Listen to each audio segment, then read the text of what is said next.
नमस्कार प्यारे साथियों, स्वागत है आपका अपने परिवार देवेंद्र शर्मा मैथमेटिक्स पर। साथियों, आज दो बिंदुओं पे चर्चा करने वाले हैं। एक तो है हमारा जो रीट मुख्य परीक्षा के जो भी आपने फॉर्म भरे थे, काफी सारे साथी हैं और जिसमें बहुत ज्यादा गलती कर रहे हैं और कम से कम 4 से 5 मैसेज मुझे व्हाट्सएप आए थे, कई सारे टेलीग्राम पर आए थे, मैं देख नहीं पाया, लेकिन व्हाट्सएप पे जैसे देखा मैं आपको बता देता हूँ। इतनी बड़ी गलती कर रहे हैं। देखिए, फॉर्म भरने में आपके पास मौका है, जो गलती है मैं आपको बता देता हूँ, आप उस गलती को सुधरवा लीजिए जाके। जहां पे आपको अपना ग्रेजुएशन का जो है सब्जेक्ट भरना होता है, वहां पे कई लोगों ने क्या है कि बीएससी लिख रखा है।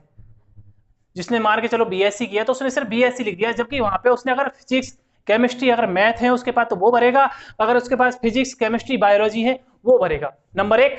दूसरा, जहां पे आपको उसके नीचे ही बैचलर ऑफ एजुकेशन यानी बीएड की जो सब्जेक्ट भरनी है उसके आगे, वहां पर लोगों ने ऑल सब्जेक्ट लिख रखा है, जबकि वहां पे ऑल सब्जेक्ट नहीं आएगा। वहां पर आप लोगों को ऑल सब्जेक्ट की जगह पे जो आपके पास बीएड में सब्जेक्ट थी, जैसे कि मेरे पास गणित और उसके साथ फिजिक्स थी, मैथ्स और फिजिक्स थी मेरे पास, तो वैसे ही आपने बीएड में 2 सब्जेक्ट ली होंगी, वो आपको वहां पे फिल करनी है। तो ये तो रही हमारी फॉरम से संबंधित जानकारी।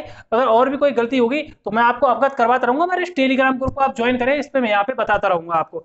अब बात कर लेते हैं हम कि कलाम और उत्कर्ष और कोई भी जिन्होंने प्री रीट मुख्य परीक्षा आज ली है, मैंने भी एक प्री रीट दिया है, प्री रीट मुख्य परीक्षा का एग्जाम दिया है, तो उस आधार पे मैं आपको बता सकता हूं कि किन बिंदुओं पे अब आपको बहुत कम समय जिन पे आपको ध्यान देना चाहिए। मेरे हिसाब से सबसे बड़ा मुझे जो माइनस पॉइंट आज मेरे अंदर भी मुझे लगा, वो लगा मेरा टाइम मैनेजमेंट।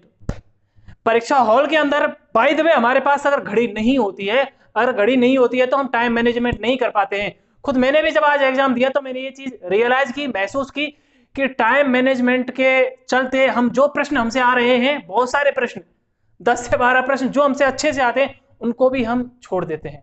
दूसरा, जब भी हम एग्जाम देते हैं, जब गोले भरते हैं, तो गोले भरने का भी एक प्रोसेस होता है। कई लोग 150 क्वेश्चन पूरे पहले करते हैं फिर गोले भरते हैं, ये तरीका एकदम गलत है। आप 10-10 का सेट बना के गोले भरिए, 10 क्वेश्चन भरिए, उसके बाद गोले भर दीजिए, 10 क्वेश्चन करिए उसके बाद गोले भर दीजिए। ऐसा क्यों करना है?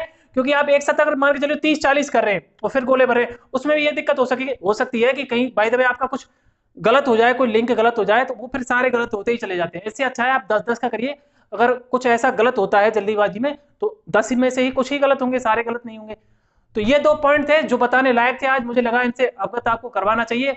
बाकी आज जो कलाम की परीक्षा जो प्री रीट हुई थी उसका लेवल काफी ठीक लगा मुझे, और सभी गणित हो या बात करें कि जीके वगैरह, बहुत ही अच्छा लेवल था उसका। काफी लोग कह रहे थे सर उसका रिव्यू दीजिए, तो काफी अच्छा पेपर था। बाकी अभी आप जिन लोगों की आप जहां जहां आपको कमी लग रही है उनको मजबूत कीजिए, जितना हो सके आपके जो जो पुराना आपने पढ़ा हुआ है सिर्फ उसी का रिवीजन करिए।